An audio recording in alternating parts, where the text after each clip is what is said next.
Ils forment un duo inséparable. Sancho Panza, le fidèle écuyer, et Don Quichotte, le chevalier idéaliste et fantasque. Avant ce soir, j'épouse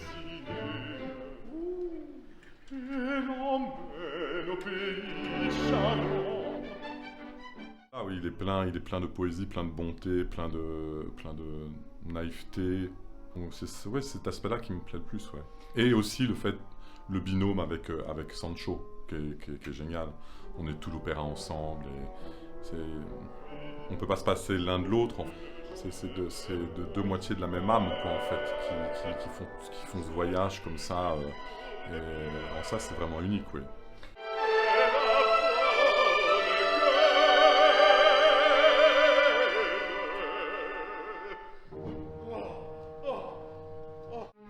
Avant de mourir, Don Quichotte revit ses souvenirs, sa quête de l'amour idéal, une courtisane légère et profonde, Dulcinée.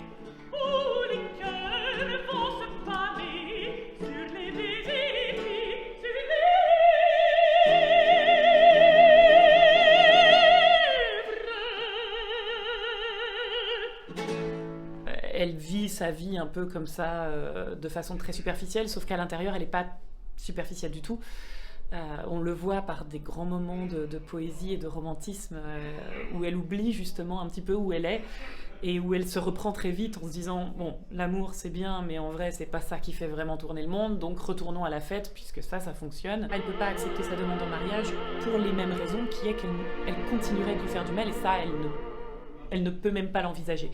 Il est trop pur, il représente trop cette part de rêve qu'elle aimerait garder elle, mais elle a perdu cette part de rêve et ça, elle ne peut pas le détruire chez Don Quichotte, elle ne peut pas en jouer.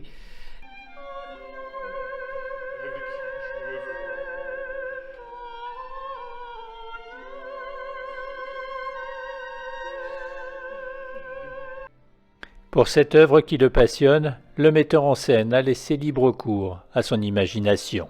Rien de tout ce que vous voyez n'est écrit comme ça. On a réinventé un peu une histoire pour revivre les derniers moments de Don Quichotte qui, dans son lit de mort, revoit par éclair les flashs de sa vie comme ça. Un homme qui rentre dans l'éternité sans le savoir.